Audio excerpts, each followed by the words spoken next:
Discovery, Roger. Go for deploy. Alrighty. Welcome back to Adventure Fit Radio. Today, Welcome back, everyone. Today we have Kai Furneaux. Is that right? Kai. No, it was Furneaux. Because remember Disco Inferno?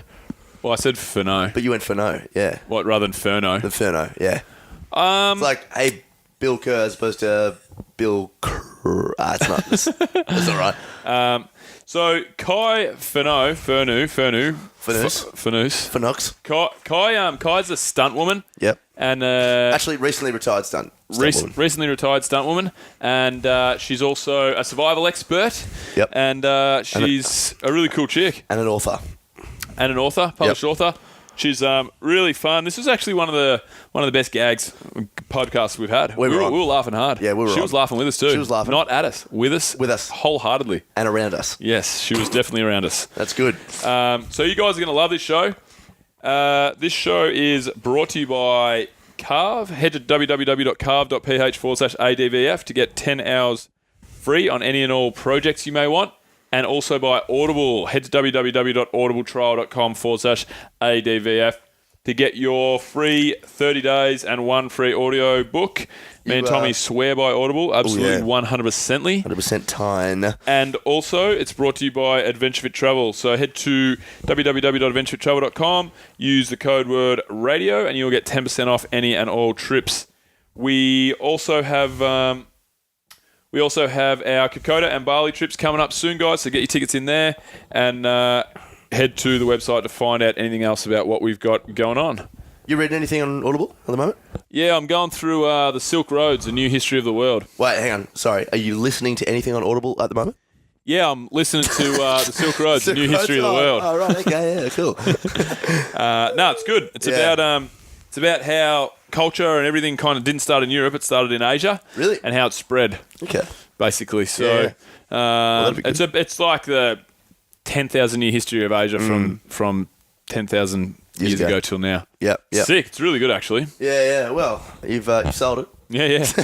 What about you? I'm still listening to The God Delusion by Richard Dawkins. Richard Dawkins. Mate, the more I read that, the more I just believe there is no God. Yeah. I just, he puts up so many great arguments and backs it with facts and evidence and all this sort of stuff. Like, I feel like I'm raising my conscience. Like, I feel like I'm... Your conscience? My consciousness. Consciousness, yeah. I feel like I'm more intellectual now from listening to it because I don't have this idea of where science lacks, religion can fill in the gap. It's like, now science lacks this. Good, we'll just keep discovering until it no longer lacks that information, Yeah, I think I was definitely an atheist, and I'm definitely agnostic now. I think... I would still classify myself as agnostic, yeah. Yeah, something happened somewhere that we don't know about, so... Yeah. But I would like to read The God Delusion. I've heard it's very good, so... Well, what's really interesting is that, Islam and Judaism and, those devout religious people have real issues with it. And in a place like Syria and Raqqa and all these places where, it's clearly forbidden, it's been downloaded as a PDF over 10 million times. So there are people that are deep within the heart of religion territory that are like, I need to understand this. It's interesting. Interesting. Anyway. Well, before we waffle on too much more, here's the show.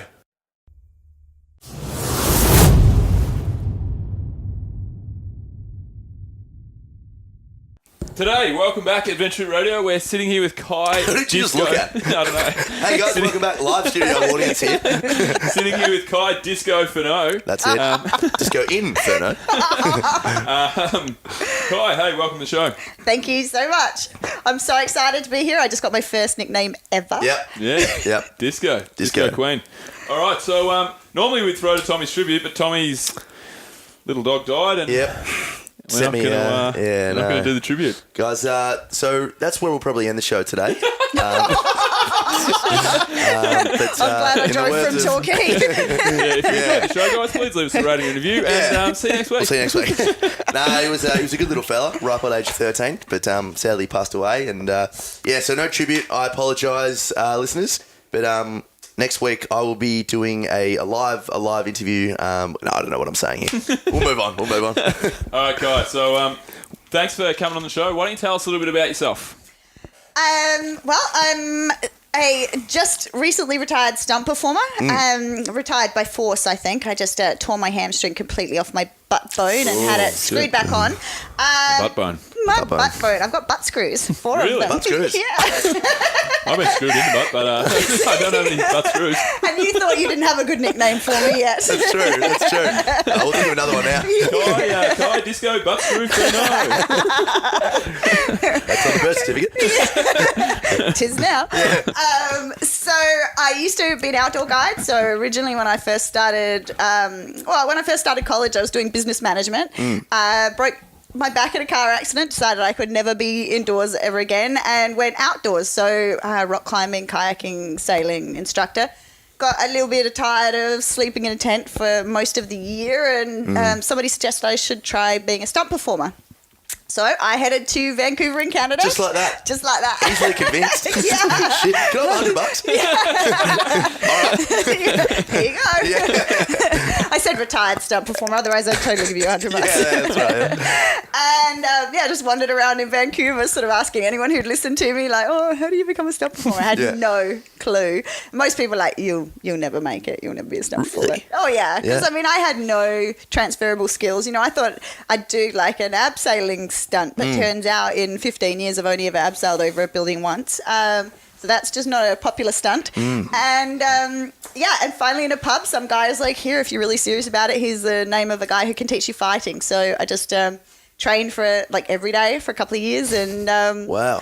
It turns out I'm a pretty good fighter. Yeah. That's awesome. Very aggressive, so really watch yourself. Don't mess with the disco. Yeah. So you broke your back and then decided to start abseiling and climbing and stunt performing. Well, that's a real conundrum. Well, the doctor told me I would never be physically active again. He told me I wouldn't be able to play sports again. And, that's the scary part for me, is that people listen to the doctors and not their own body, right? So I just decided that sounded really awful. And about 6 months into rehab, I had an Icelandic friend who was like, come on out, we'll teach you how to climb. And, climbing exercises every muscle in your body. It's like swimming. So it's one of the best, I think it's one of the best forms of rehab I could have been doing. So it strengthened my body way beyond probably what I would have done on just normal physio. And then I decided to see how far I could push it, and I thought, well, maybe the most extreme physical job in the world would be good to test it out. That's good. I've been told that before, that I've been told I can never squat never squat again. Yeah. By 2 different doctors. And in the last 3 years, I've trained as a weightlifter and a powerlifter, and my back's 100%. Yeah. It would be better. It would be better, I'm sure. Yeah, I agree. Yeah. And it always blows me away, because I do meet people who've had a similar injury and they've listened to the doctors, and they've used that as a pillar for the rest of their lives and missed out on just so much. So, one of the things I do is motivational speaking, and I'm just sort of like, listen to yourself. Yes, there are cases where that is absolutely accurate and your doctor is 100% correct. But, use your own body as your own guide and go from there. Yeah. So it was that time spent so how long were you in hospital with the back? Oh, gosh. I think I was in hospital about 3 weeks. And then I went home and I was still flat inside for a long time, like 3 months, I reckon I was inside. And then the back brace and I see now that was almost the worst possible thing I could have done, So now with the advances in medicine and physiotherapy and stuff, they realize that you've got to keep those things moving. So I think that was the other problem, is when you just isolate it and hold it so rigid that everything else just falls apart around it. So it's more that. So it was the time in the hospital, and then obviously at home where you were really thinking, I never want to be like this again, and I want to get out there and you're just looking out your window outside. It's a beautiful day, and you're just like, God, Damn. Yeah. Better see what's on YouTube. Well, that's the problem. There was not even any internet back then. It wasn't even. If I wanted to watch TV, Mum had to push. I'm giving my age away here, but Mum had to push the TV into my room. You look great, Kai, for someone who's been around pre-internet. Yeah. I'll better see what's on the old bookshelf. I'm like, pre-internet, Jesus. Pre-internet, Jesus. So you knew. I didn't even have a cell phone. So Thomas Edison, the new Thomas Edison machine has just been invented. He was a good mate of mine.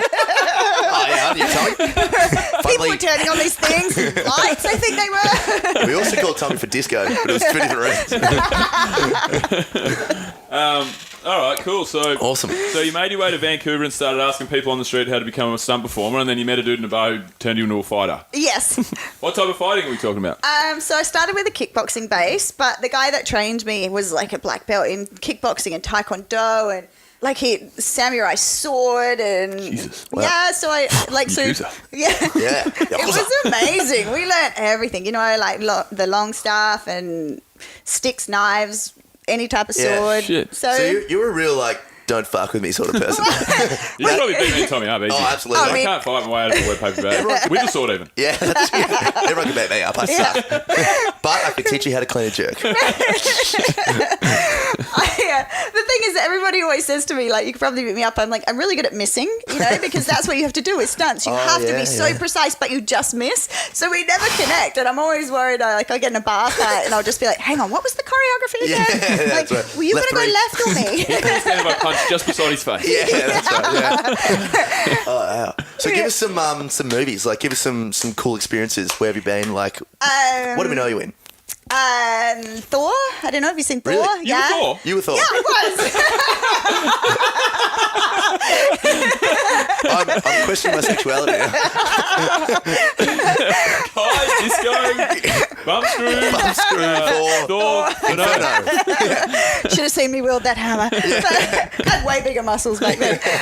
No, I was the warrior goddess Sif who fights next to Thor. So there was, Really? Wow. yeah. So That's awesome. Has 3 guy companions and a girl. So I was I doubled her. Yeah. And that was awesome. I was like 7 months of working on that and got to obviously use my fighting stuff and Wow. do some really big wire stunts. Big smashes and stuff. Yeah, so yeah. that was really cool. And then I was in the Avengers. I doubled Kobe Smulders, who was Samuel L. Jackson's sidekick. Shit. That's awesome. I got to fight Hugh Jackman in X-Men 3. Really? I will doubled Jennifer Garner on Elektra and Sharon Stone on Catwoman. And Really? yeah, I mean, I've had some. You're a Marvel chick. Yeah. I love Marvel. Yeah, wow. I was on Agents of S.H.I.E.L.D. and then I got my own little character on Agents of S.H.I.E.L.D. I just love the Marvel universe. It's awesome. I do too. I was a They're good, aren't massive comic nerd growing up. Me I had too. all and they were all. I had I didn't mind Superman, but I didn't get into Batman as a kid. I was X-Men the whole way. Yeah. Force, X Factor, Wolverine, Yeah. Spider-Man, Hulk, and then. But I don't really get into the movies all that much. Ah, really? I prefer the Specifically because you're in it. I shouldn't have said that anyway. I know. No, but because I had this conversation with someone the other day. I feel like the DC universe does it. I like the grittier movies. Yeah. Like Do the new you? Superman and the Batmans compared to like the Marvel. Marvel has too much gags for me. I think I have to leave now. This podcast is I'm actually over. really Yeah, we're done, man. We're done. Yeah. I can't You have sort of been- stand the DC ones. Like Yeah. I What can't are the even Batmans? watch. I can't even watch Christian Bale do that. I'm Batman. I'm Batman. I'm done. Why? Yeah. Why are you trying to kill me? Yeah. I didn't get a chance to thank you. And you'll never have to. Yeah. It's good. It's really good. See, you I'm could have Batman. done it. I mean, I am Batman. Hey, You could have done it way we could do a better. scene here. We could do a scene. You do Batman, I'll do Bane. I just can't do. I can't do DC. Oh my Yeah. god, you guys Thanks are for having great. me. It's funny, Batman. I don't even know what I'm saying. Do we have a line? Do we have a line? Like, do we have a line, Just guys? talk to me, man. Just talk to me as Bane. No females ever do anything cool in these things. Yeah, I know. There should be more like leading female roles. I know. What about Ra's al Ghul's daughter? What was it? Talia al Ghul. She was a badass. Oh, but she yeah. wasn't a lead role, was she? No. Yeah, I Yeah, would she like. was. And I Was she? think, and I heard Wonder Woman's going to tank. I'm really sad about that. Yeah. You're gonna, I which heard one? it. The new Wonder Woman. Too many Wonder gags. Woman's gonna tank? Told you, Kai. Too many gags. Yeah. Is that a sequel to the Superman? Yeah. She was already in the Yeah. Batman vs Superman one. Yeah. Yeah. So, all right, I'm waiting. He's ready for his line here. Okay, he's Yeah, I'm actually keeping sitting my up on line. the I really- edge of the give me a line. couch. So He's you be like Wonder really Woman, excited. I'll be Kai, and you can be Kai. I'll play Michael Jordan. Okay, so we're at a 3-point line. Kai and I are in a fight. Okay. Push me the rock. Okay, babe. That was the most terrible Michael Jordan. Is this a good time can to do say I that, can't act? Yeah. I'm not even really good at falling down. All right, so who are you? You be Catwoman. Hang on, No, hang you on be a sec. Superwoman. No, Wonder Woman. Ah, man. See, Who- there's actually, you could be no cool whoever. chicks. You could be I am. Shirlise Holmes. That's not one. Are you doing the same or what? I'm totally going to be Shirlise, okay? All right, you be I'm Shirlise Holmes. Who are you? I'm Batman.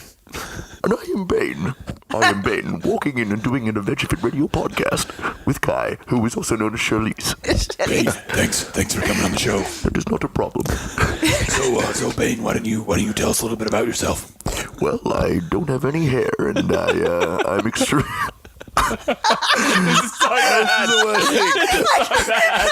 I thought you were going to say, well, That's not Bane. I was born in the shadows.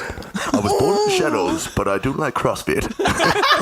Charlize, tell us a bit about yourself. I can't even go there. Charlize likes CrossFit. all right, well, that's enough of that. Let's move on. We all suck. We didn't even get Kai's line. I know. This is appalling. I couldn't keep up. It was so good. It was so entertaining. Oh my god. Fuck, we're going to have to cut the last 17 minutes out. We're only 12 minutes into the show. I honestly wish that we could film that. That was awesome. Yeah, well, you have to come back on the show because we're getting a videographer soon, so he'll start doing the run. So we'll do it. We'll get you back on the show, and we'll do All right. like a massive movie role. Yeah. I'll brush up on my acting. It involves a lot of training though, so just be aware of that. I'll look into some character development for Shelley's Holmes. You're thinking Katie Holmes and Charlize Theron, weren't you? That is exactly what I was. Love Yeah. child. That'd be a good looking love child, by the way. That'd be great looking up, Joe. Yeah. All right, so let's get back on track here. So I want to bring it back because you skipped over how we even got to the movies. So she was fighting, and then we're talking about what your favorite movie was. How did actually you transition from like you've learnt all these skills with this guy, all these fighting skills, and then how did you actually get onto a movie set? It was really tough actually. I don't think I had a clue what stunt performers did. Honestly, that just looking back on it now, just going, I'll become a stunt performer then. I thought there was these smoke and mirrors involved, and that we knew there was this secret magical way of falling down when you hit concrete so you don't hurt yourself and things like that. But you know what? It just hurt. Yeah. I remember the first time someone punched me in the face. Obviously it was an accident because you're not meant to be hit, but I just went to the bathroom and cried, and I was like, what am I doing here? Yeah. But what you do is, as you're training to be a stunt performer, you start getting headshots. My first headshot was hilarious. I don't even think I did hair or makeup. I was like this little rock climbing scrubber guide, and I was like, yeah. It's with my hiking boots on, black and white, and my freckles, so I got a headshot organised, and then you put together what's called a stunt demo. So you show what you can do. Looking back, I probably showed them everything I can't do rather than things I could. But, I got out there with the long staff and some really cool white, like vision glasses and stuff. And I was like, yeah. Fell down a little bit. And then you send out the video and you send out your headshots and you write a resume about everything you can do and just send it out to stunt coordinators. And finally, I actually the first show I did was a TV show called Dead Like Me. So it's a TV show where a lot of people die on it all the time, and I got cast as a bride at a wedding. Oh yeah. And congratulations. So, thank you. It was not awkward at all. The guy I had to make out with, and they're like, no, I'll kiss the bride, was this really good Christian boy, and his palms are sweaty, and he hadn't kissed a girl for 20 years apart from his wife, and he was really stressed. And I was like, good guy. Lucky you didn't have to do the after the bedding scene. Yeah. You'd have been going straight to hell. And then the Fun Son Holy Spirit.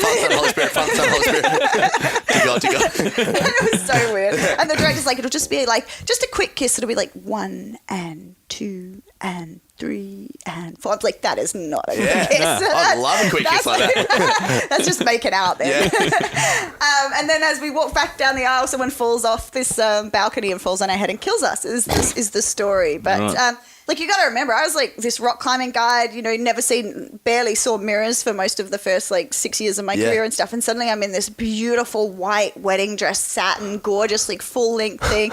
And I'm trying to help people out. And I pull the dress up to let them get my shoes on. And I put my lips and makeup right on the front of the dress. So I just completely ruined the dress. I thought I was going to be fired. But yeah, so anyway, I end up walking down the aisle, someone falls on my head, and so you just fall down. So that's sort of the scene I was in. And then quite quickly from that, I ended up getting Catwoman, mainly because North American women are really short. Right. So you're not particularly short though, are you? You didn't look short when you walked in here. So I'm 5'8". Yeah, that's not Yeah. But very like short. compared to Australian girls Yeah. these days, like whatever's in our wheat bix, they're just going Yeah, like yeah. super tall now. Huh. But So what's the average height? Do you know the average height for like Aussie chicks as opposed to American I'm girls? not sure, but that would be an interesting thing to Google because I'm usually the shortest female around Yeah. in Australia, but I'm always the tallest one in North America. Yeah, wow. So I was the only 5'8" fighter in Vancouver at the time. Yep. So if any actresses came to town that were that height that needed fighting, I got straight in. So Oh, that's good. Yeah. So then Sharon Stone came to town. They needed a kickboxing double, and I just sort of walked into that Straight role. in. But I was like really out of my depth. Like Yeah, really, yeah. like suddenly, like I was getting put on the end of these wires, like I don't, you know, when people get pulled backwards Yeah, really yeah. quickly, like Halle Berry's like kicking me in the stomach and I'm flying back and breaking glass and smashing into things, and you know, That's the way to do it, though, isn't it? Like being out of your depth and just jumping into things, though. Yeah, like- we had no idea what we were doing when we were starting the podcast. Really? Oh, well, and clearly we've got no idea now. But like, things have gone so well for you. yeah, we haven't progressed at all. We've learned nothing. So you became a movie star, and we still suck. How long have you been doing this for? Oh yeah. Well, I mean, it would seem like 3 weeks. It's about 10 months now, though. Yeah, something like that. Yeah, 10 months. At 11 least you months. got these like headphone Yeah, things. they're cool. Yeah, we mate. look professional. Yeah. We started off with the can and string, but it didn't really work, so we've got to move on there. So you do learn. Yeah, we have learned. We've learned, yeah. Yeah. Got a bit more money. Yeah. And it is true, like trial by fire, you know, like even on Electra, when I look back at it, you know, I was just so out of my depth with the level of fighting they wanted. But I worked on set all day, and then I would go to my fight trainer at night and just work on the scenes and work on the moves and stuff all evening. So I was exhausted for 3 months and had whiplash and couldn't like check my blind spot when I was driving and stuff. But, you know, that made me be able to do the stuff I did later in the career. So yeah, it was great. So, say for example, a movie like Catwoman, or is Electra a movie or was that a TV show? Carmen Electra, wasn't it? was a really awful movie. Yeah. I mean, okay. it was a movie. Yeah. So, say like Catwoman, for example, how many days of filming is there for a stunt woman? Like, if you're obviously, because what's a movie? A movie's like 3-4 months of filming or something like that. Or Well, on Thor we did 5 or 6 months. So Right. those big epics are a long time.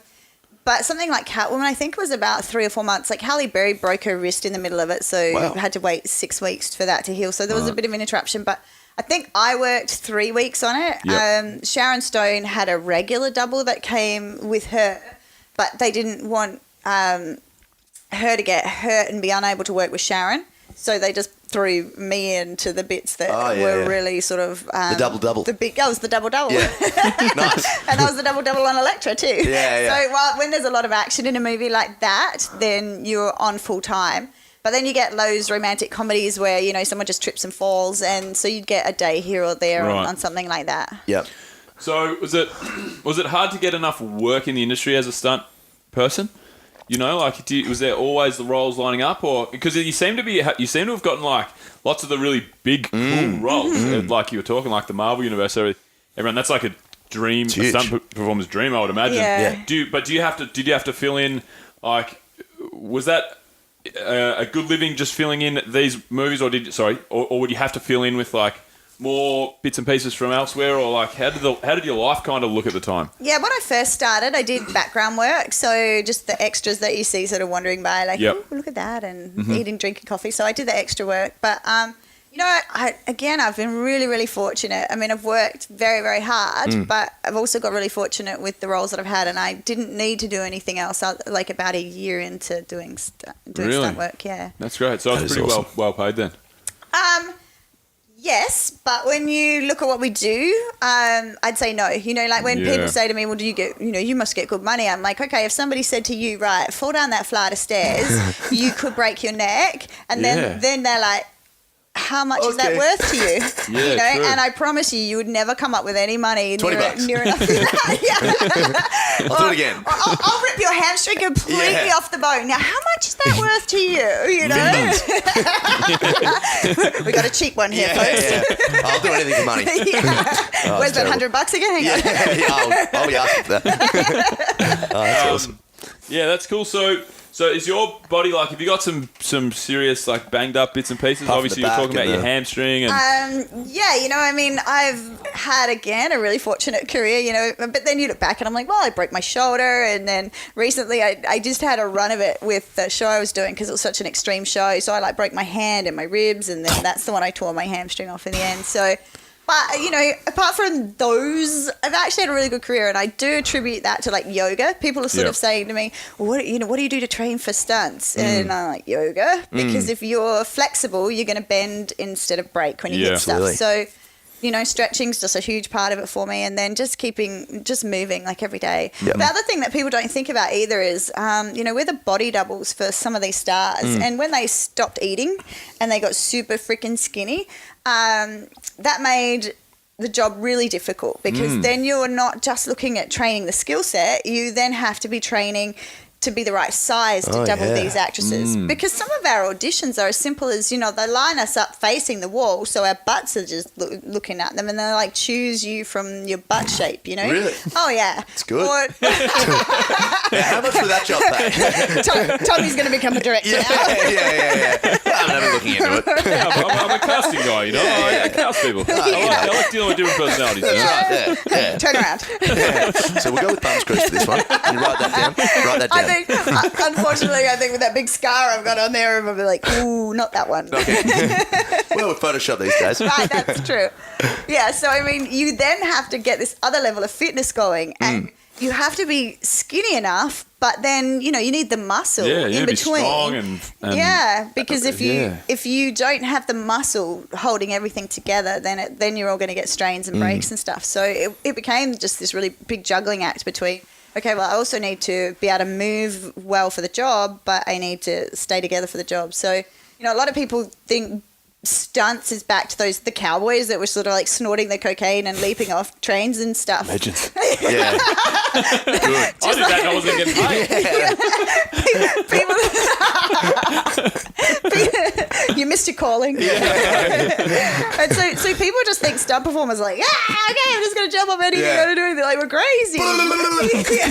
But now, you look at someone like Chris Hemsworth, to double him, you got to be training your butt off, so you're actually coming up with this new breed of stunt performer that is just super healthy and super fit, as well as having these incredible skills. So that's sort of just been the movement in the last probably 5 years or so. But you guys are like the pinnacle of method acting, aren't you?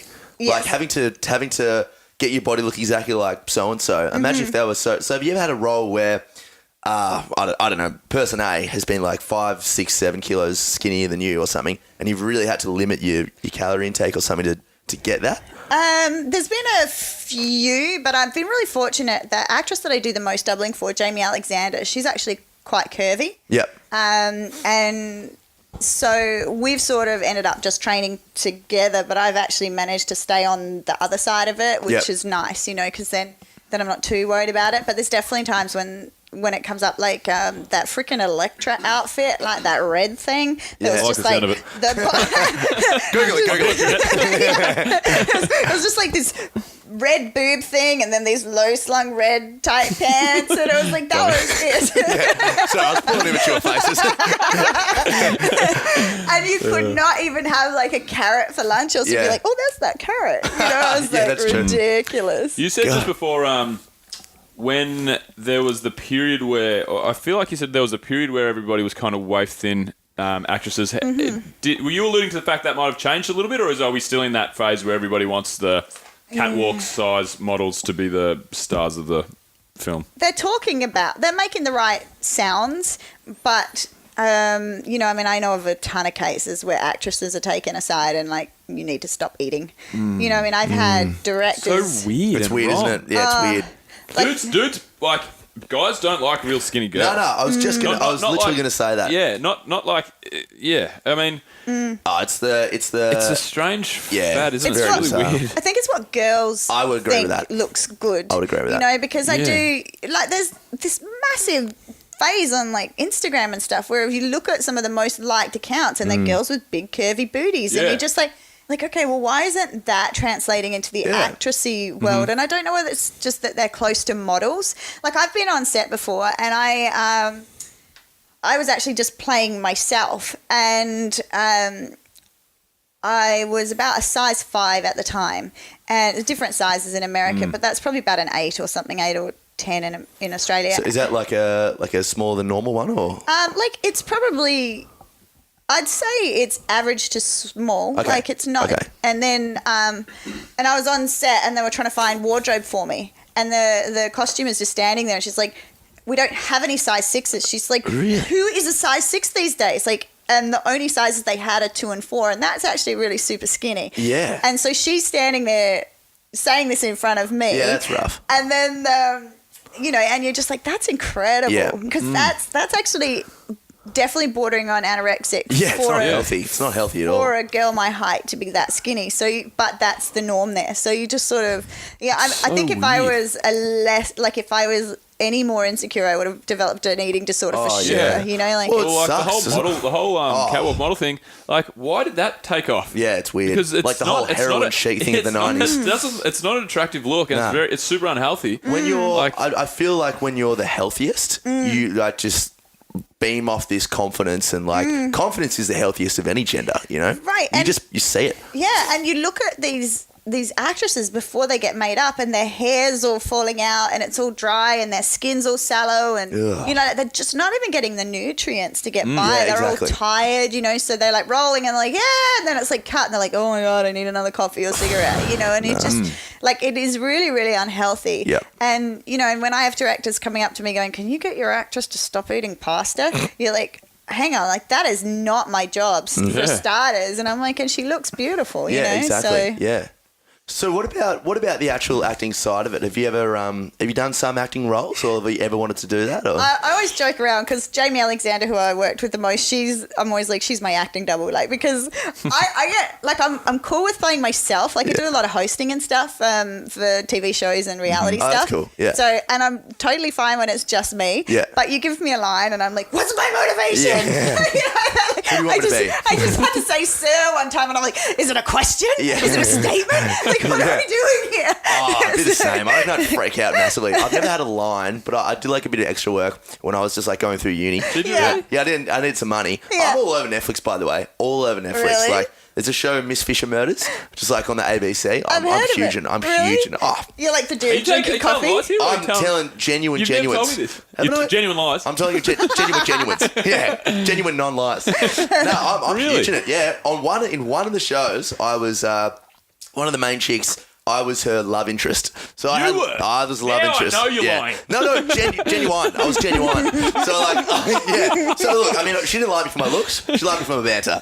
So I mean, I can play see that, yeah. Says the man who had no lines. Yeah, that's right. Yeah. Before the scene, the director just go, "Put this on your head, mate, and it'll be good." So like, I just did like a cheeky smile. It's like a real up close to me. I was a footy player, so it's good fun. Yeah. But the thing I love about it the most was just like the amount of food you get given at lunch. Oh It's my God. horrendous. I don't know how people stay skinny on that. What, horrendous yeah. quality food, or Oh like no, just horrendous no, amounts just of food? horrendous amounts of food. And lots Cakes. of donuts and bagels and yeah. cakes. That's what I and, like. Yeah, you like I'm into kinks. it. Oh, you do, yeah. Right. I think Yeah. I want to be a stunt performer. Yeah, cocaine and food. Cocaine and donuts. Cocaine and donuts. Yeah. Oh, it's gold. So have you ever what about, so your body, you've come through unscathed to some extent, apart Yeah. from the hamstring and a few like Apart bumps from and the niggles, back, but the have you ever had hamstring, any, the shoulder. have you ever had any times where you have really like fucked yourself up, or have you seen any of your Oh, yeah. colleagues that are really like, when's the time that it's kind of just all gone pear-shaped? Surely there is some. Yeah, like if you watch Thor, there's this massive sequence which I ended up winning like this really cool award for, which is a little plug there. But It was all you. It was all you. yeah. It was all you. So I had to jump off this building onto the destroyer robot. And then I flip off the destroyer robot onto the concrete, and then I get shut down the road by the destroyer robot, and then he blasts a hole, and I have to go backwards over a car. And when they were setting up the ropes, I'm like, I look like I'm going to go like right over the roof of the car. And they're like, no, you'll just like jump up a little bit and land on the hood of the car. And I was like, okay, well, that sounds fair. Anyway, so when they called action, the people pulled really hard. We didn't have a chance to rehearse it. And I went, up over the roof of the car, and they'd put a little pad on the hood side of the car in case I'd gone too far, but didn't put a pad on the roof side of the car. So I basically do what's called a scorpion, where you land on your back of your shoulders and back of your head, and like your legs come up over and like hit the ground. And I landed like that on the curb on the other side of the car, and everyone's like, ooh.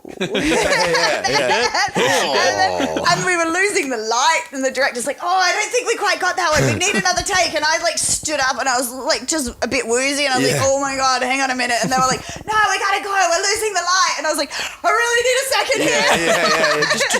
I might be dead. As I sort Definitely not alive. I didn't even know which side of the car to line up on by that stage. But Jeez. and then the guy's like, actually he looked at the take on replay, and he was like, oh no, that actually looked really killer. And I was like, yeah, it was. So I didn't have to do it again. Yeah, just slip me a 20. Yeah. And then when I did the hamstring, that was kind of funny because I was like racing along this rooftop, running along, and then suddenly you go from running, like you know when you do your hammy, you go from running to hopping, and you're just like, and the whole crew, like 3 cameras rolling, it was like, oh God. You can tell when it's a bad hamstring too. It looks like Remember someone Gary Lyon shot on the you. footy show? Yeah. That was so Yeah, he lost it. Come on. And you just grab your butt and you're like, oh. Yeah. And then they all rushed over, and I had like this 10-hour fight sequence to do that day. It was like the mid-season finale. 10-hour fights sequence. Oh, yeah. Like, Jesus yeah, Christ. it was like the Insane. mid-season fight finale, and they all just came rushing over, and they're like, what do we need to do? I'm like, we need to start that fight now. Yeah. Before all of the, before the adrenaline shut down. goes. Yeah. Yeah. Shit. Yeah. So did you have to take time off work? I should have. Yeah. But no, I kept working through that too. By that stage, I'd had the broken hand and the ribs and the hammy, and we were just like choreographing around that. I was like, okay, Really? I used this elbow, and then I used this fist. Wow. And then I was like, and then I continued for 4 more months, just sort of working through that, which is why. And it was ripped off the bone, wasn't it? It wasn't a little one. Eventually, it got ripped off the bone. So it started the tear that day. Yeah. And then, because I kept working on it, the doctor's like, it's bad, but you can't make it much worse. And then, like 6 weeks later, I? Oh, yes, I can. Well, watch Yes, I can. Yeah. did you just issue me a challenge? So by the time 4 months was up, he's like, yeah, no, you've made it worse. Yeah. Jeez. That's awesome. Yeah. So really stupid. Really stupid. Yeah. One of the two. So what's been the overall highlight through everything for your in your stunt career for you? I mean, Thor was a definite highlight because, we were talking earlier about superheroes. Like, I was always playing superheroes when I was growing up. Me and my cousins were Who are always your like, I was always like Batgirl or Supergirl, because of course my cousins, they were boys. So we had like Batman, Batboy, and I was like Batgirl, and so we sort of, the Pink Lantern. I used to be Pink like, Lantern? the lanterns, like Green Lantern. Lantern. I know Green Lantern. I know Green So we would like have yellow and pink and all the colored that's cool. lanterns. Yeah. And so we would just make up superhero stuff. So when I actually got Elektra, I texted my cousin and I was like, I'm getting paid to be a superhero. It's probably sitting in his just like some shitty jobs. Like, It was. probably in a Pink Lantern costume. Yeah, so I mean that's the coolest part for me is like, you're wearing those outfits and you get to play pretend all day. Like I can't even explain like wearing the warrior goddess outfit. Like they had us we had proper armor for that, like a proper armorer came in, and so we had the soft armor for the stunt sequences and stuff, but we had real stuff, and like the vest that she's wearing was something like $50,000 worth of Swarovski crystals or something like these. Mithril vest. Right. You are a geek, aren't you? He's a nerd. He's a real nerd. Yeah. And it would take 4 people to put your armor on, and it was just like, it was really cool. Heavy as well, really heavy. The hero armor was. Yeah. But, and the sword was heavy, but you just, like, you're walking along these icebergs, in quotations, as you go along, and you're just in this armor and striding like a warrior, sick. and you're like, this is pretty cool. I'm going to go fuck someone up. Yeah. Who wants to fight me? I will hurt you. It's so good. And then you're on your way to fight frost giants, That's cool. Yeah, So that's it's weird that you said like briefly before how was it who's the chick that you do a lot of Jaimie Alexander. Jaimie Alexander. So she actually won an award. I won an award for doubling her. So you won that award yourself? Yeah. Oh, okay, that's cool. Because I thought you meant like she won the award. No. And she walked up there and she was like, "Yeah, it was all me. Thank you." Funny you should say that, but yeah. no, I mean that sequence I did in Thor. So we're not recognised in the Oscars. We're the only Yeah. category not That's what I was just recognised. thinking. Weird, yeah. And you get hair and makeup and Yeah. wardrobe and stuff are, and it's like, well, we're just as much. Oh, well, you part. guys are better Especially than in an wardrobe and action makeup. movie. right? Like, in- you know, there's like 40% of the movie Yeah. is backflips and It's you jumping off guys. things Right. and Yeah. getting and shot at. a lot of those big action movies are the ones that get the awards and things like that, and you just kind of like, hang on a minute, like we all know that we exist now. It's not like someone's pretending that there aren't any stunt performers. They've seen the behind the scenes on the DVD. So we have our own awards for the World sort of Stunt Association. Oh, that's cool. It's called the World Taurus Stunt Awards. Yep. And so every year the whole stunt community, the worldwide stunt community, vote on these awards, and I got nominated and then I won for my category in 2012 for the best female stunt performer in the world for the Thor stuff. That's very good. Yeah. And now you're on Adventure Radio, so Things are looking up. So it's like one of those things that's very, very surreal, you know. Yeah. I almost didn't go because I don't think I'd win, you know. Yeah. It's like one of those, but then it was really. So you got up and you said thank and you this, and like, you know, the Oscars are Backflipped probably off the like, stage. whip your sword out.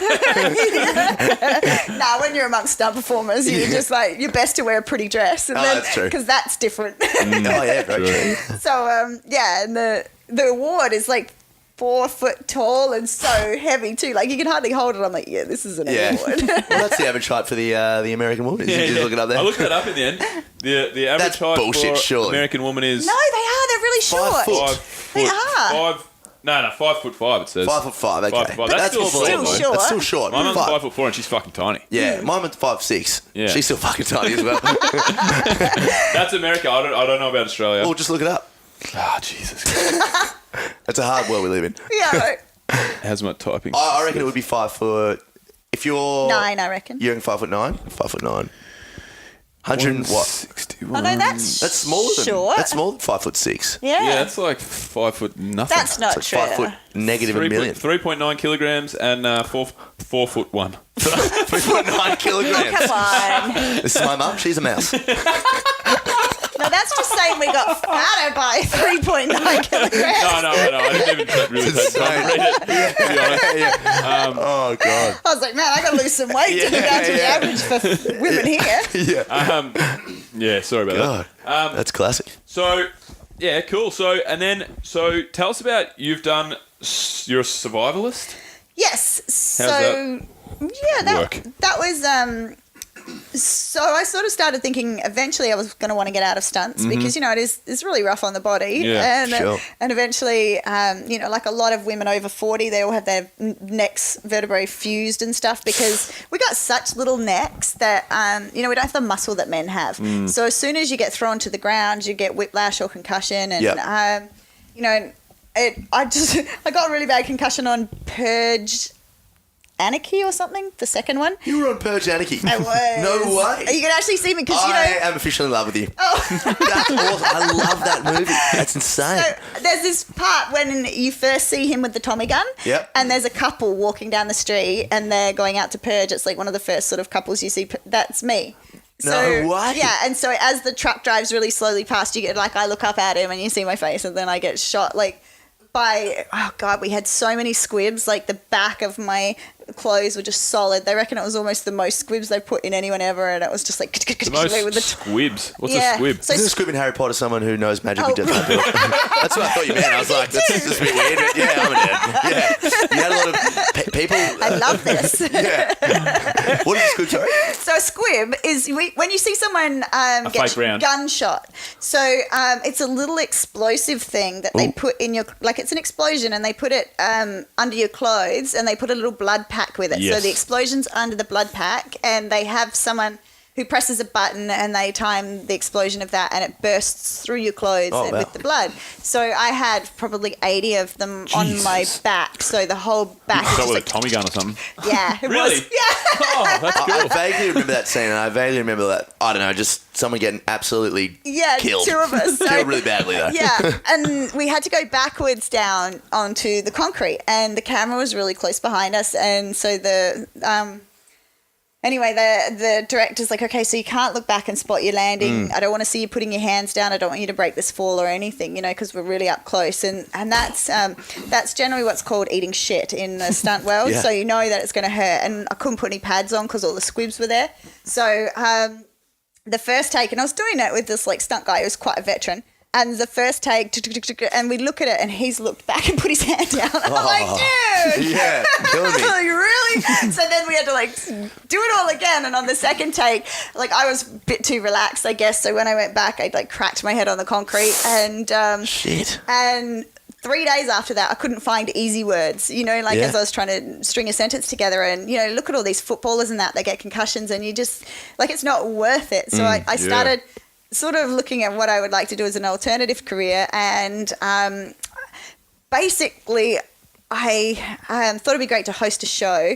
And my biggest concern with reality television is the female role models. So you Kardashians. right. Oh, Number one like example. my nieces and cousins and all that, you ask them what they want to do when they grow up. I want to be Paris Hilton's BFF, and you're just like, oh my God.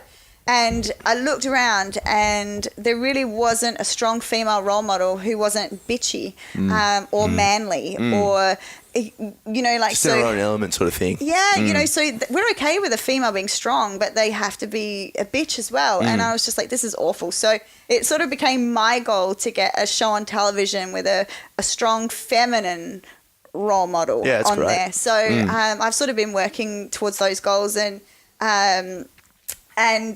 the thing I know best is survival and the outdoors. And I truly, truly believe that getting outside is where you learn the most about yourself and others. And it's a really good tool for learning life lessons really quickly. So I wrote a survival book for women, which was called Girls Own Survival. And Penguin published it in Australia a couple of years ago or whatever. And some Bear Grylls' publishing thing published it in America. Oh, wow. That's awesome. Really? I was just thinking about the, I was the just going man. to say, Bear. Yeah. One of my favourite shows is on the planet, Man vs. Wild. I used to love it. Yeah, it was good. So good. And everybody's like, wow, it's not real. I'm like, you know what? I saw a dude drink his own pee out of a snake skin. That's like, right. Yeah. That's right. I don't care if he goes to the hotel at night. Yeah. He squeezed water out of elephant poo. I'll tell you what I saw him do 100%. once in the jungles of Belize. Yep. If he was on wires and fully rigged up as a stuntman, then this was still fucking impressive. Yeah. So he was over. He needed to get down to this like cenote or like cave system to go through this cave, and it was like a 80-foot downwards, like it was like a valley, like a carved valley. He was on one side of it, and he goes, right, the only way I'm going to be able to get down there. Oh, come on, is do it real. right. That's the exact same voice. Right, you doodle. I'm not going to be. That's Steve Irwin. I'll do Batman again if you want. The only way I'm going to get mad is if I got a go. We suck at impressions. Anyway, so he says, right, the only way I'm going to be able to do this is I'm going to grab this vine, and I can see that it's attached to the other side of the gorge. He goes, I'm just going to give it a tug to make sure see, this one's green, it's live. He goes, this one's old and dead, so this is not the one you want to use, or you want to use this one. Anyway, what he does, he grabs onto this vine, swings across the chasm, smashes himself into the rock wall on the other side, with his left hand grabs this other vine, transfers to that, and then climbs down to the bottom of the river. Insane. It's insane. It was full. If he was rigged up, which he must have been in some way. He can't have been. Surely he can't. Do you reckon he was? Probably, yeah. You reckon he was? Yeah, Oh, really? they do have riggers out for It that was stuff. full Hollywood style, like special effects. Amazing. I'm like, how the fuck? Yeah. It was Yeah. the coolest thing, and Yeah. I at this stage, I'm thinking it's all real. Yeah. I'm like, Bear Grylls Yeah, is the best it's real. man on the planet. It's real. Santa Claus is real. It's all real. It's all real. Batman's real. Batman's real. Batman is real. We know Wonder Woman's real. Just last week, right? Yeah. Yeah. God. Yeah. So you wanted to create a female Female Bear Bear Grylls? Grylls. Bear Grylls actually wrote... Fair Grills. Bear Grylls. That's the worst thing I've ever said. What's a female bear called? Yeah, that's what I was thinking. A I'm bear? thinking, come up with a funny female bear name. Yeah. Quick. Oh, damn it. There are none. No. So Bear Grylls actually wrote a quote for my book, which was really lovely too. So Awesome. he sort of had a quick look at it and went, "Oh, this is great." Yeah. This is great. Still sounds Steve Irwin. Yeah. Damn. All right. I know I've got to drink my own urine. Getting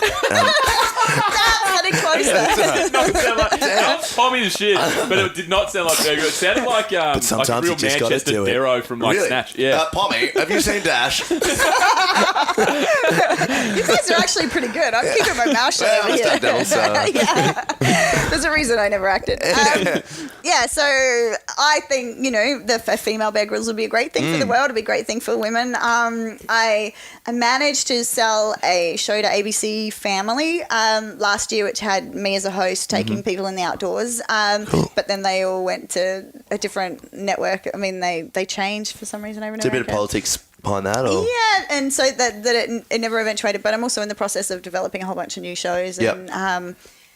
And so fingers crossed on that. Definitely. Yeah. So do you have like your own survival skills? You've done lots of survival stuff, Yeah. or is it like something that you're built into your repertoire for the show? No, I had them all before. And then Really? I actually, I don't know if you guys have ever heard of Discovery shows Naked and Afraid. Yeah, I've heard Yeah, that. Naked Afraid, Yeah, so the very first season, they had 6 survival experts out on that, and I was one of them. So Really? they dumped me in Louisiana swamplands, and they've done wow. like a bunch of episodes now, but they still say that was the hardest location they've ever put a couple. Yep. They put us in there in reptile mating season with a whole bunch of like venomous snakes and alligators. Yeah. I said, Naked. I said reptiles. I like where we're going with this. Naked reptiles. Yeah. Into them. Naked reptiles. I am not afraid. Yeah. It must have been weird watching 2 naked people, like, because they're trying to. Is Naked and Afraid the one where? Oh, they just have to figure it out, don't they? That's Yeah. not dating in the nude or no, something. no. I was thinking That something came else. after. Dude. No. I remember that show. Yeah. This was like they drop you in the middle of nowhere, 21 days. You have you know. Do you have to be naked? Yeah. You have to be What was naked the as well. what was That's the word? weird. Can you find this online? So, but I My don't, mum's so proud. You just have to Google my name. it's bizarre, isn't it? So what was the actual point of like being naked though? Did you Well- actually have to be naked? Yeah, 21 days naked. Really? Yeah. I didn't know the survival He's- experts. I he's actually not have heard of believing the- that. I've heard of the show, but I've never watched it. Yeah, So I same thought here. it might have been like just some sort of No. euphemism. No, But they take everything away from you. So you get one survival item, which you're going to choose a knife or a Yeah, pot or yeah, something yeah. along those lines. You know what I mean? Or a knife pot. Or a knife pot, you which choose one of those, unfortunately is not one item. I Yeah, tried. just sharpening up your pot. Hey, remember to get ready food, but it's good pot. I wish you listeners need to see the hand signals going on here. Yeah, stir the pot.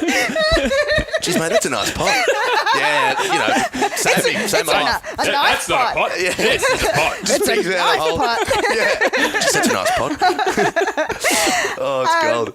Yeah. So they say action basically, and then they're like, take your clothes off, and they dump you in the middle of somewhere, and you have to take your clothes off, and that's it for 21 days. So Wow. you can back out. There's no prize for staying the length, except I had a book coming out. It would have been really good to. Actually, yeah. So I stayed the 21 days, and I had Billy. So I was actually really fortunate. A lot of the couples have a lot of conflict, but Billy from Georgia, he was a good enough lad, his brother was a snake handler, so he was really good with catching the snakes. And, Oh, that's cool. Because that's what we lived on for most of the time. Just ate the snakes. Ate the snakes, Yeah. yeah. And that was a good experience. I mean, it was an awful experience, but it was good. And, So what went through your mind? How did you what was the mental struggle? The first bit was really awful because I'm not a nudist, and a lot of the people that go on the show are. And like That'd be weird I never even mooned anybody in my life. I've never flashed done my that. boobs. I've done that a lot of times. Right, Yeah. everybody I has. flashed but other people's boobs at people like this. I'm sitting across the room from him right now. My hands are deadly Yeah, weapons. we're going to take the line between you and Bill and just make sure it doesn't cross that. I mean, it's too late. It's on the internet anyway. Yeah, And so we're sitting and we paddle into the bayou with this like canoe, and there's this old Creole guy who's paddling my canoe, and he's sitting behind me, and I had really long hair then. It was like midway down my back, and Whoa. Yeah, and he just turns to me. He's like, "Ma'am, your hair sure is pretty." And then they're like, That's "Okay." so seedy. And Kai got naked. I was like, "No." Yeah. That Did is. you hear what he said? That's just creepy. Oh, that's bloody Whereabouts creepy. was it filmed?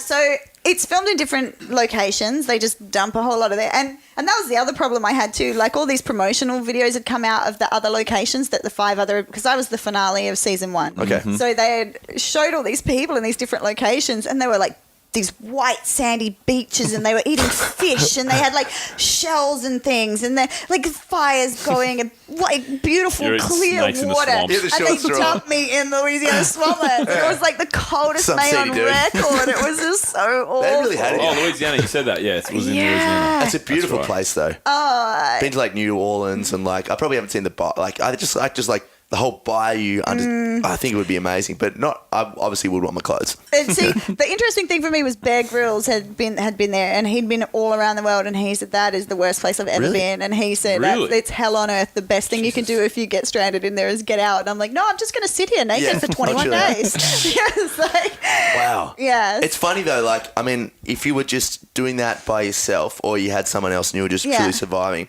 but you've got cameras on you, Yeah. and you're completely naked with a stranger, Yeah. like it would just for me, it would just feel a bit weird. It You'd was probably get into it, but it was weird for about 30 seconds, but they dropped us off in waist deep water, and there were alligators in the water. Jesus Christ. And Yeah. and the briefing we'd got is like, well, you know, if there's alligators there, if you see bubbles come to the surface, and I'm just like, but you have to stand around because they can hold their breath for like 20 minutes, so you'd have to stand around for 20 minutes and wait for the bubbles to come up to know where they were. And so they put us in this waist deep water, and from that second on, you're just surviving. Like you Oh, really yeah, are. yeah. And then these mating calls of these angry male alligators are all around you, and you're just like, right, we gotta Fuck this. I'm just gonna get fucked by an alligator. ride. Yeah, that's exactly what crossed my mind. This is gonna be better than I thought. this is what I signed up for. Oh yeah. So anyway, so from that moment on, we were just like fully in survival mode, and you Yeah. know, like it was quite hilarious because I was always aware of where the cameras were because I've been on sets forever. So like I never bent down in front of the cameras. I always yeah. was like making sure that it, like my legs were crossed and I was Yeah. all this. And then on the very last day, like you have an exit. So you leave the camp that you're on and you have to go and do a big trek on that last day, and you're starving. Like Yeah. I lost 18 pounds, so like I don't know, like 9 kilograms, and In 21 days. yeah, and Yep. and you're not eating Snake diet. Yeah, the snake diet. serious. Yeah. The only No, thing, yeah. the only Not problem enough with the carbs. Good diet. Good diet. Yeah. everybody's always like, I want to go on that show. I'm like, yeah, but then you put like 55 Yeah. back on again when you start eating. When you start eating snake. I was- yeah. I mean, you love snake now. So. It's so funny because it really does taste like chicken. You know, really does taste I like like chicken. totally would joke about everything. I'm like, oh, it tastes like chicken. I'm Yeah, like, no, yeah. it actually does. Cool. So then they walk us through this really deep part, and then it's like that's where all the really big alligators are in the bay. So we'd been around the bits where you could avoid the big alligators, but they had a helicopter come and land on this patch of deep water, Yeah. and we had to get into the helicopter. And so it was okay as we're walking along because you could see where the alligators were. You're like, okay, there's like 5 of them around us, massive beasts. Like they look like dinosaurs. They're the scariest things. And they did have an alligator wrangler, and he's like 500 meters over on the bank with a broomstick and a chicken breast. And he's like the dude that's going to protect me if one of these decide to eat. And I was like, yeah, I know. Yeah, it's one of kinda these strange. dinosaurs I'm- to Yeah. just chop it. He's got a chicken. He's like, that's nice some hair you got there. Yeah, that's pretty. Yeah, pretty hair. And Fighting then, a T-Rex and a can of tuna. Yeah. Come here, boy. Come here, boy. Yeah. Go on, I got it. yeah, I mean, he did have names for them all, but Yeah. seriously. There's And then- Chopper. And then the helicopter lands and all the alligators vanish under the water. And then you don't know where the hell they are. Oh, that's so crazy. And then I'm just like, I don't know. The thing that crosses my head is like, I don't need to be faster than the alligators. I just need to be faster than Billy. Yeah, yeah. So Fuck if you, Billy. He sucks. Big Yeah. Billy. Keep him down there. if you ever watch my episode, I throw the spear away and I start swimming because I'm like, you know what? They're going to get the last person. They're going to Yeah, get the yeah. last person. Do you know, I have an example of that once. Me and my mates were in, I was traveling with 2 buddies in Peru. Yeah. And we're in a place called Mancora. It actually happens to be my favourite place on the whole planet. And we were partying heaps. We were there for 2 weeks, Christmas and New Year's, and we met 3 other guys, American, a South African, and another Australian. We were just like real good buddies. We're all in that 6-person dorm together, and we've been partying heaps. So we decided we just got on this little fitness kick. We're like, we need to start doing some exercise, And there was this lighthouse near. We went along the beach, and there was this lighthouse we wanted to run up to, and then down the back of the lighthouse, and then through all these like. It's kind of like it's like a desert. The Peruvian coast is like a desert, kind of. Mm-hmm. Anyway, so it was about a 7-kilometer run. We figured out, and anyway, we started running, and we got up along the beach, underneath this bridge, over the lighthouse, down the back, and then we got to like people's yards, and we're like, fuck, we got to make sure we're not really running through people's properties. We go this way, guys. Yeah, no worries. And then we ran through the front of this guy's yard, but his house is like 500 metres away. Yeah. Anyway, we turn, and there's these 2 rabid Peruvian dogs running at us. Gosh. And I remember I looked and went, fuck dogs. And my mate Matt, Dogs. my mate Matt was behind me, and he grabs, this is Royce. Right. Royce. So Royce reaches behind me, grabs me, and throws me behind him and shoves me to the dogs. Oh, what a Literally dog. threw me to the dogs. Yeah, threw to the dogs. Yeah. And we were like, fucking fun. And, but it was full, like, it was just survival. Well, Royce was willing to sacrifice kicked me in. Yeah. for his own good. You ever find out who let him out? Who let the dogs out? Yeah.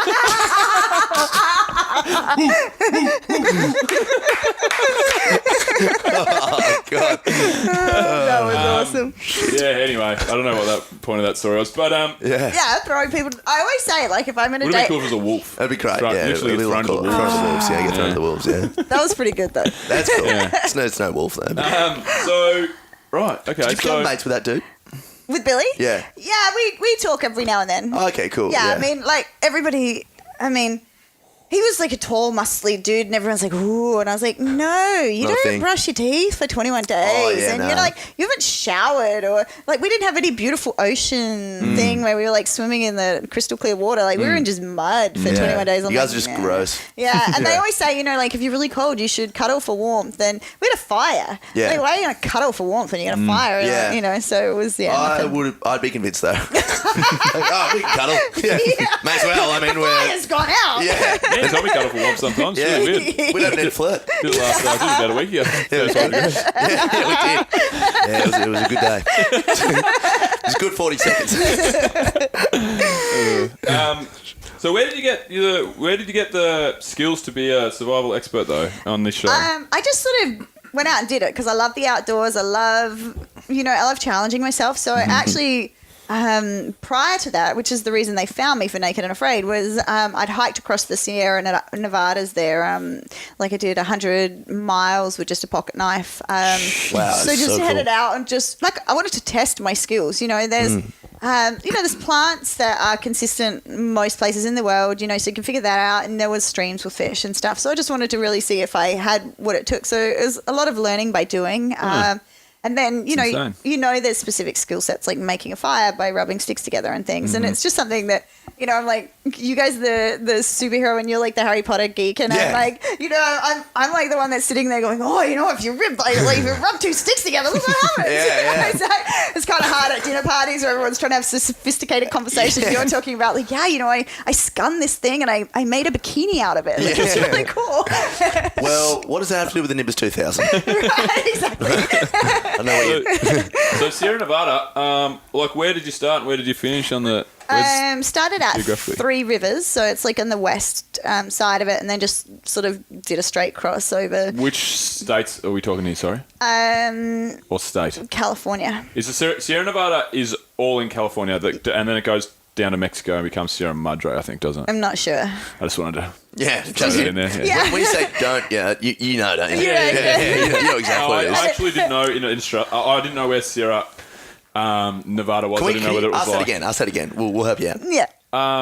Whereabouts exactly is the Sierra Nevada mountain range? It's in California, and then it goes down into Mexico and becomes the Sierra Madre. Yeah, well, that's It's amazing. That's pretty good. Yeah. I mean, I wouldn't know that. Only true survivalists would know that. Right, exactly. How long did that take you then? 10 days. Really? Yeah, so I mean that That's crazy. was a big challenge also because the Sierras are totally ruined by cattle grazing.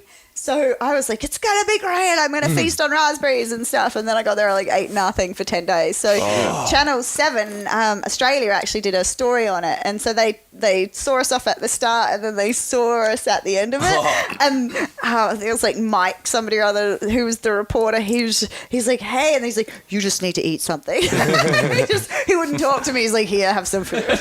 So after maybe not 10 days so much, but 21 days, isn't there a thing of your body needs to almost acclimatise back to the normal way of eating? Did you have to go through that process at all? Yeah. I was probably one of the older survival experts who did it that first season. And I don't know if that had a lot to do with, metabolism and stuff, but it probably took me a year, Really? to get back. You come back and, I came back to Australia to recover because the food here is so good, it's so pure and stuff. But my mum, after a couple of days, she's like, I'm just going to put a lock on the fridge, you really should stop eating. I was like, I haven't eaten for 21 days. You just give me another day at least. But you get, your brain switches into survival mode. And, you guys as fitness guys, you know that starving yourself is not an effective way of losing weight absolutely because not. your body then... Slows metabolism. Right, and your body then's like, well, I'm just going to stack this on in case you do that again. So one of my really good friends, she's done 3 Naked and Afraids and she's wrecked. She is a CrossFit girl. And she has, it's been all of their hair fell out after doing that many, and it really, really wrecked just hormones and everything. Yeah. So I can just really tell firsthand. A lot of the actresses that don't eat lots and they have problem with fluctuations and stuff. I'm always like, you have to eat. The fastest way you can lose healthy weight is to eat, and the best way to lose weight is obviously to lose it slowly. Rather than just do this big crash thing. So my muscles would tear every time I started to try and train because they didn't have nutrients, and that's 21 days. Yep. You think of people in the concentration camps and stuff or in, Never be right again, surely. Right, in real survival situations where it's endless, it's just one of those things. Your body, it takes a long time to recover, and then mentally, my friend, every time she sees food or something, she's squirrels it away, she's got it all in her pockets and stuff.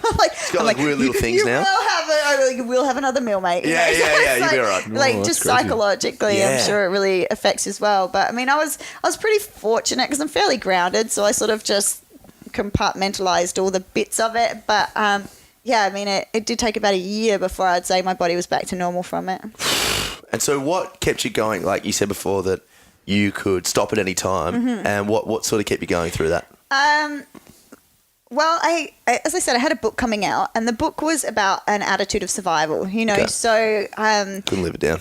Right, and it was really fascinating because I'd written the book already, and it was already coming out, but then I realised all the things I'd written were actually true. I was like, hell, that's pretty good. Yeah, pretty good. So it was... And it was Kind of did it the other way around. Yeah. I'm going to become an expert and write a book, and then I'm going to go and apply book into practice. You'll try locker. You won't tell anyone about that. Let it all this out. Yeah, we'll keep it in. Don't tell anyone. Yeah. Keep it in. Yeah, so that was the thing that kept me going. I'm really stubborn, and I think Mum and Dad said I came out with my jaw sticking out when I came out the womb. I was always, if someone said to me, "Oh, you probably can't do that," I'm like, "I will show you." Yeah, and like the doctor. Yeah, like the doctor. And so I think that had a lot to do with it, and it was a finite amount of time. I'm always I'm always like, you can do anything, shit. You can do anyone. Let's put that to the test. Let's give it a go. Let's leave the survival stuff. So guys, move on for a second. How many guys have you done?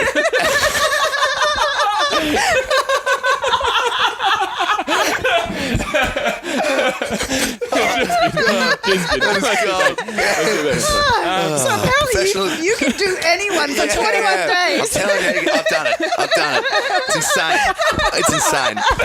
Thor, I've done Superman, I've done Batman. Real good. Oh my God. Thor was shit. Where do you go from there? Have you ever seen? One of my favourite books I read was called Walking the Amazon. Ed Stafford. Ed Stafford. You know Ed Stafford? That was really interesting, and the documentary that went with that. So he walked from the point that the Amazon River begins, which is in the Andes. Basically, it's the meltwater trickle from an Andean mountain that becomes a tiny stream that becomes this river that becomes that really? river. That becomes so it's the very first point that becomes the Amazon River all the way out to the Pacific. Yeah. He walked the whole way. Just walk down the river. That's crazy. It's a crazy story all the shit he went through. Have you got any plans to do anything like any more survival-y? Like, do you think that's in your future?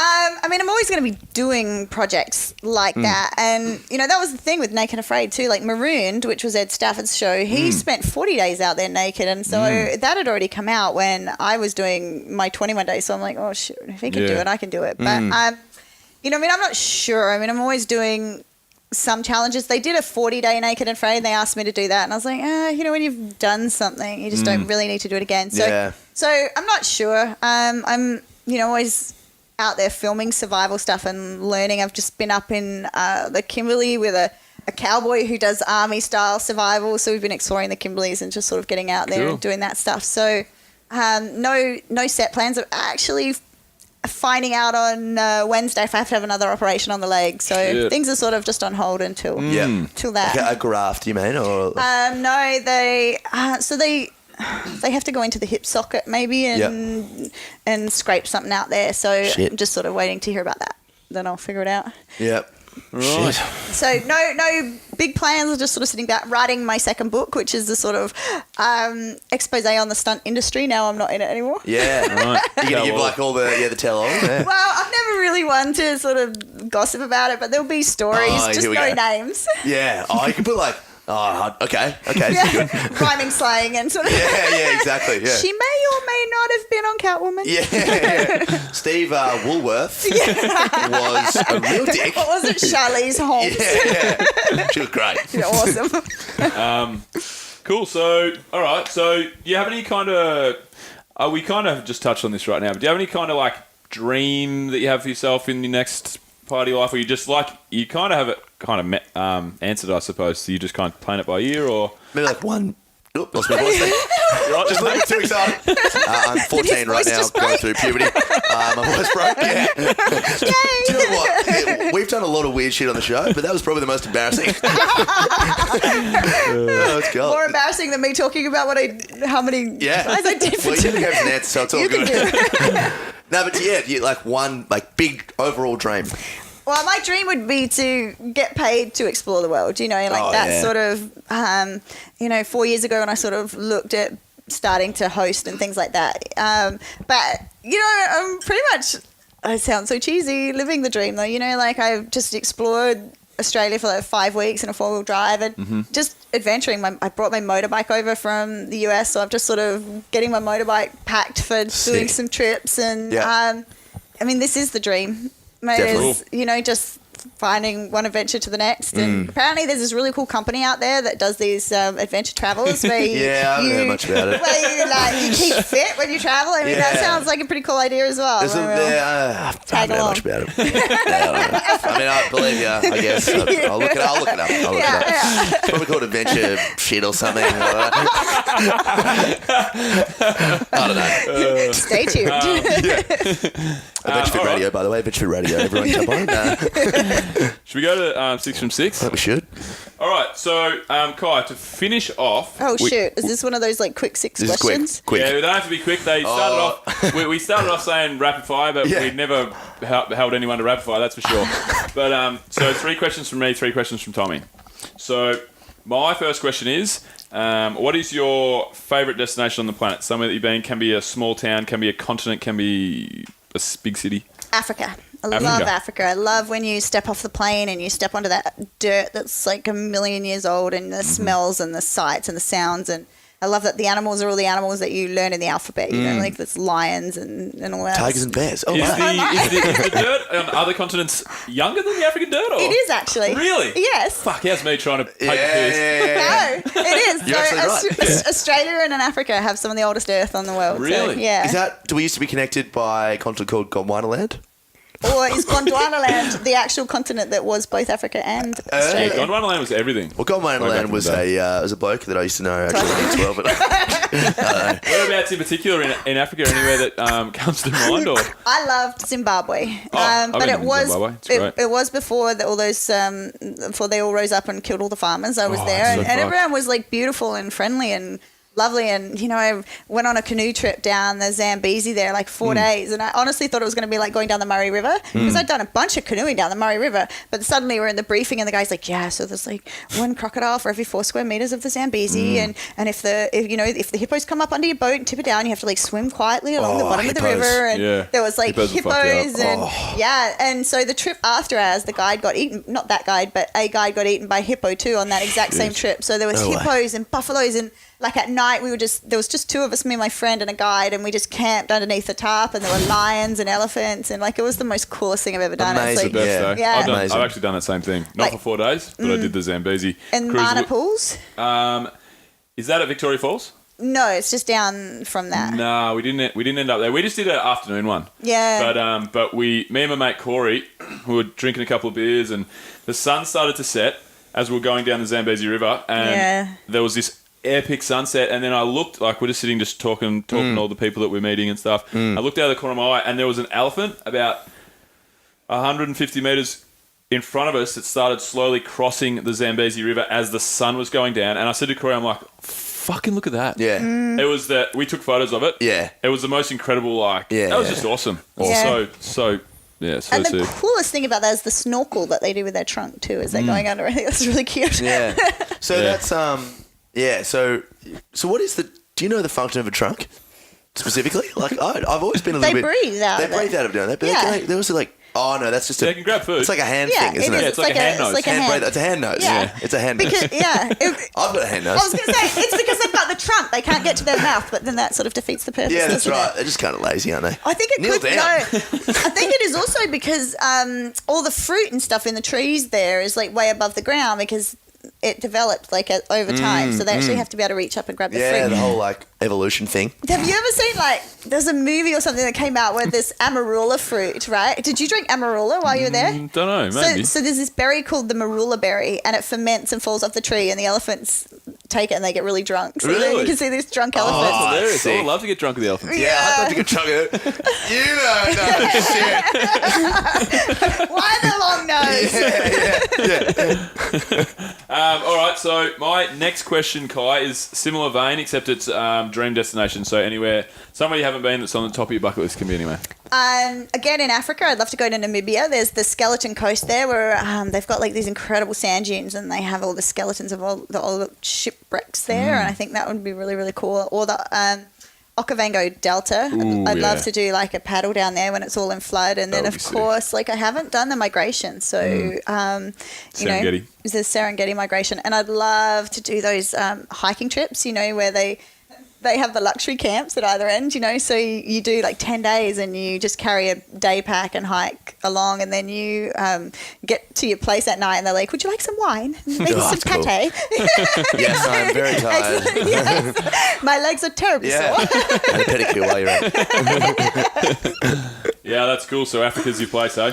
Seems like. Yeah, Africa and Australia, they're just beautiful. And I've loved Thailand, and South America was gorgeous. South America's my favourite spot on the planet. Yeah, I've been there 3 times, and the Amazon and Peru and all that is gorgeous. I did a trip where I did like 10 days and we just got smaller and smaller boats, and we just went right into the heart of the Amazon, and it was just, I love it because, people think the Amazon's such a deadly place, with all the bugs and everything, but I was like barefoot and, you swim in the Amazon with piranha and, like as long as you're not bleeding or anything, you're fine. It's all and good. just, it's just all these myths about how dangerous that place is, and it's actually just moving in this beautiful way that you don't, it's not out to get you. In like a city like this. No. Yeah. The Yarra's good. Good point, mate. Yeah. No piranhas out there? Really well thought out there. I mean, the Amazon is different to a city, I believe. Do you take the Sky Traveller with you?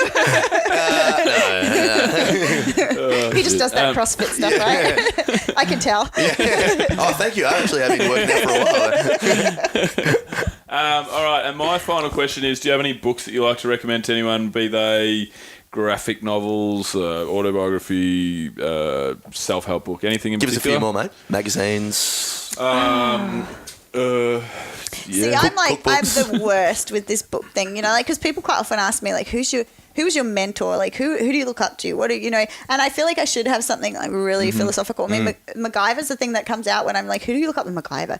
But like books and stuff, you know, like I read books for escapism. I'm not one to read biographies and stuff. I'm more so like going out there and doing it and experiencing it and making my own mistakes. So I'm just gonna have to say Game of Thrones all the way. Oh, nice one. You know, Nice. like, Read Game of Thrones. right. And the very first season that Game of Thrones came out, George R. Martin was on the red carpet at the Emmys, and I just happened to be on the red carpet at the Emmys too, and he was standing there and like no one knew him. Yeah. And everyone was like freaking out because there was all these stars, and I'm like, oh my god, look, it's Shelley Kai! Theron. Kai! Shut up. No, I didn't know who I was. And I like turned to him like, oh my god, you're George R. Martin. And he was like, yes. I was like, I have read all your books. Please don't die. Whatever you do, do not die. Do not die. Speaking of guys, you've done that. Do a smoothie. He needs his brown box. Oh, what a cat. Is that a CrossFit thing? So this guy a smoothie. Fuck it up. I'm sure it'll help. thanks. All that protein. I don't know what to... Do you want me to trick? Does the go. show... You watch the show then? Yeah.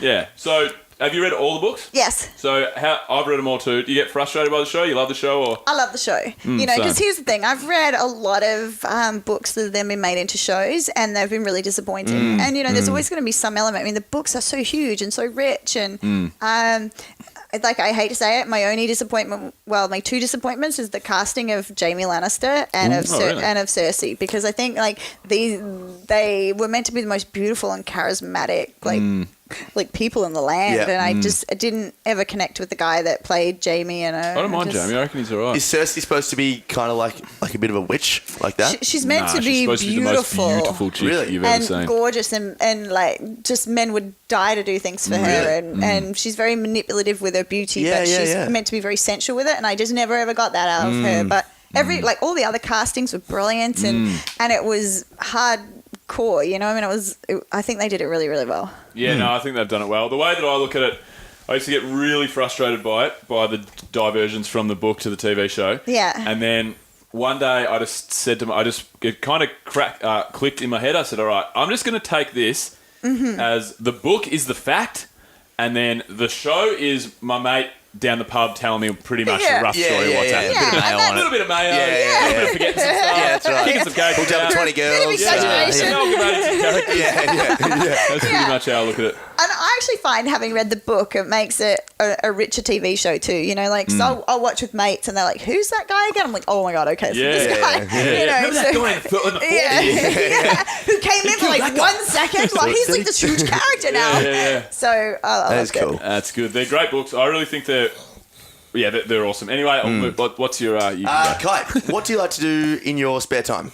I love to ride my motorbike. So I've got a Yamaha Bolt, and it doesn't sound quite as cool as the Harley Iron, which was what I was going to buy, but I test rode them both, and I just love the Bolt. So, you know, my dad had a motorbike accident, so I didn't ride a motorbike for years and years and years because, like, out of respect for that. And then actually my sister's best friend died suddenly when she was 42, and I was like, you know what, I'm just not going to... On the motorbike? No, just she died of a brain tumor. Oh, wow.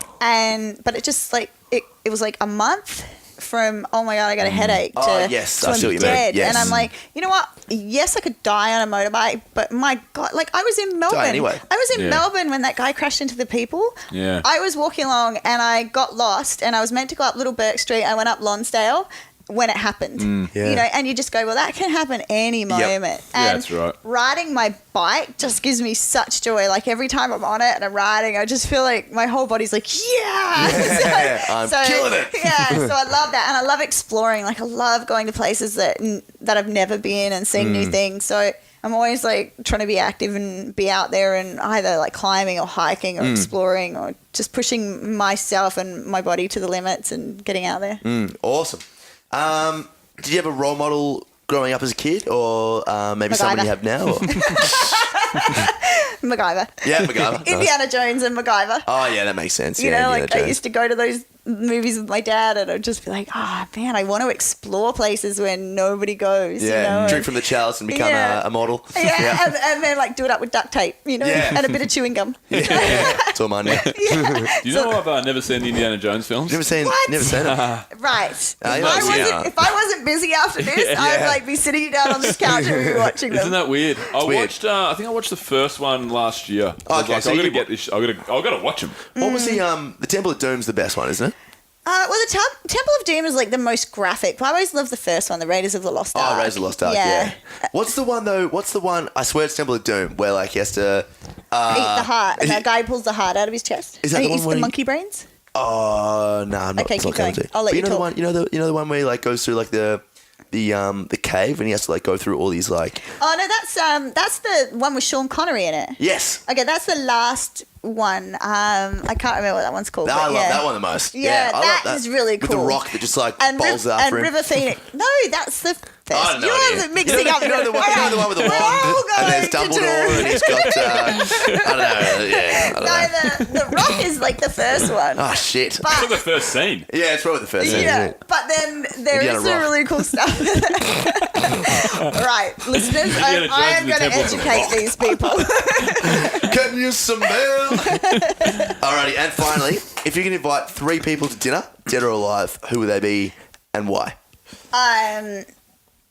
I would invite Albert Einstein, Nice one. and I would invite him because I love there's some saying about everyone's insane until they're proved right. You know, like, so everyone thinks you're crazy when you come up with these wild ideas, but then all of a sudden you're the first one that knew what was really going on. Yep. Yeah. Then you're a genius. Yeah, then you're a genius. And I just love the idea that, you know, he was in a mental asylum. And he Oh, was yeah. just because he was so out there for what he was thinking. So I think that would be one. It's good. Indiana Jones, because come on, he'd have some great stories. Yeah, it'd be good, yeah. You know, like you just be like, and what really happened when you got Yeah. that chalice? You know? How was that rock? Yeah. That looks like a nice rock. Could you really outrun it? Or was that just movie magic? And then Princess Leia would be my other one because I just really think that she was the very, very first movie role model that showed women could be princesses and still rescue themselves. Still hardcore, though. Yeah, and what I loved about that is, like myself, when you're in a career, and I've always been in a male-dominated career. And I was going to ask about that actually at one point. I forgot. That was one of the questions that was in my head. Would it be hard? Was it hard to make a name for yourself in such what I thought would be male-dominated career? Yeah, I mean, I tend to just sort of float through and be like, but the thing that I struggle with is like you have to be so masculine in or what is typically associated with being masculine. You know, you have to be strong. You have to take a hit. You have to get back up again, even if you're bleeding. You have to just be overall really tough. And I like to be feminine, you know, like I'm just as fine getting on the red carpet with George R. Martin in a dress, you know, like. He's a good bloke, George. So the struggle is that people see you as strong and tough and believe you don't need rescuing or you don't need help. So then you find you're carrying all your own groceries and opening all your own doors. And, you know, like I've had people come up to me and be like, oh, you're a stunt woman, and punch me in the arm, you know, and it's like, I'm like, come on now. That's fucking You know, ridiculous. so you're just like, Hey! Well, you can take it. I know. And I was like wearing a dress and all at the time. And this Yeah. dude, and it was really hard. Like I had a bruise for about a week and a half. And I was like, man, I don't even know you. And you didn't even Get off pay my me property. for that. Yeah. Who the hell are you? So there's this really fine line between ending up being someone that ends up doing everything for yourself and that Yeah. people think is really masculine and trying to be treated as feminine. I think that, you know, the Princess Leia character just managed to embody all of those things. So Definitely. Because she was absolutely. I mean, she was hardcore. She won I can't remember. It was A New Hope, wasn't it? It was the I was first going one. to say, you're going to mix all these Oh, around. yeah, no, I know. I love Star Wars. But this is the one with The Rock You like where that she scene was... with the rock there rolls down through the Death Star? Yeah, and Leia's there, and Harry Potter's there as well, and yeah. No, but the cool thing, like you said before, like she was really sexy as well. Like she had that femininity as well, which is great. Yeah. And, you know, sometimes she got caught up and out of her depth, like with Jabba the Hutt, you know, and she did need a bit of rescuing. Yeah, but then, Jabba fucked her over. Right. Yeah. But then didn't she, like, put the chain around and, like, and kill him? strangled him. Yeah, So deserved it. at the end of the day, you know, like, yeah, so I think good. that would be a good character, a good person to have there to chat to as well. It'd be interesting to see if there was some real chemistry between Indiana Jones and Princess Leia. Jabba the Hutt. Back off, he's mine. Yeah. Well, it's just in case you're not aware. Taurus Award, that's right. pretty much it. And it's fake. It's fake. Yeah. Just by the way. Yeah. We are You mixing can, up have, movies. you can have Einstein. Oh, God. Yeah, you get it. Apparently he I smells get real stuck nice. with the old man. As of now, I'm rash free. Thanks, Al. Oh, I thought you were talking for yourself. Oh, no. I've been rash free for a while. Tommy's still got the rashes. Yeah, I've got the rashes.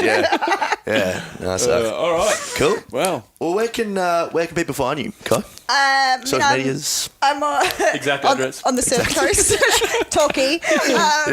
No, you can find me. I'm on Facebook or Instagram and Twitter, just at Kai Furneaux, which is hard to spell at the end. So easy first name is Kai, K-Y, and then Furneaux. Yep. You can find me there. Furneaux. And I mean, I'm always open to chatting with people. If you have any questions, like if a lot of people sort of want to find out how to get into the movie industry or anything, I'm always open. I'm always with the talking and answering questions. So hit me up. Awesome. Well, Key Furneaux, it's been... Hang on, you forgot the disco butt screws. Key Disco Butt Screws Furneaux. It's been good. It's been real. Cool. Awesome. Loved it. Thanks for coming on the show, Kai. You're welcome. It's been fun. Awesome. Okay, that's a wrap. All right, gang. That was Kai Furneaux. Kai Furneaux. And she'll be listening to this. So again, Kai Disco Butt Screws Furneaux. I apologise for getting your name wrong, Furneaux. Disco Butt Scoot. Disco Butt Scoot. That's it. Yeah. If you like this show, guys, and you're a first-time listener, make sure you subscribe. If you are a multiple-time listener, you're already a subscriber, please leave us a rating review. Help us climb the iTunes charts, the podcast charts. Help us get more downloads. Mm-hmm. Help us keep this thing viable into the future to bring you cool guests like Kai forever and a day. If you want anything from the show notes, head to www.adventurefittravel.com/radio. Don't forget to check out www.carve.ph/ADVF for everything Carve related, and head to... Oh, I just sneezed. Whoa! Head to www.audibletrial.com/ADVF for your free 30 days and free audiobook. And radio at checkout for 10% off anything and everything at adventuretravel.com. You know when you sneeze and, a little... 1/7 of a hummus enough. Glad I'm happy that didn't happen to me then. Yeah. Yeah. Was it a good sneeze though? Yeah, I mean, I feel... They say a sneeze is like a 7th of an orgasm. That's what I just said. Did you say that? I just said that. Did you really? I don't even remember that. Come up with your own information, mate. I thought you were referring to the fact that, it's like when you sneeze, you get like a 7th of a bit of shit coming out. That's what I thought you meant. But no, I got a 7th of a chutzpah. It's good. It's good. Yeah. All right. I'm up and about now. See you next week. Bye. Discovery Roger, go for deploy.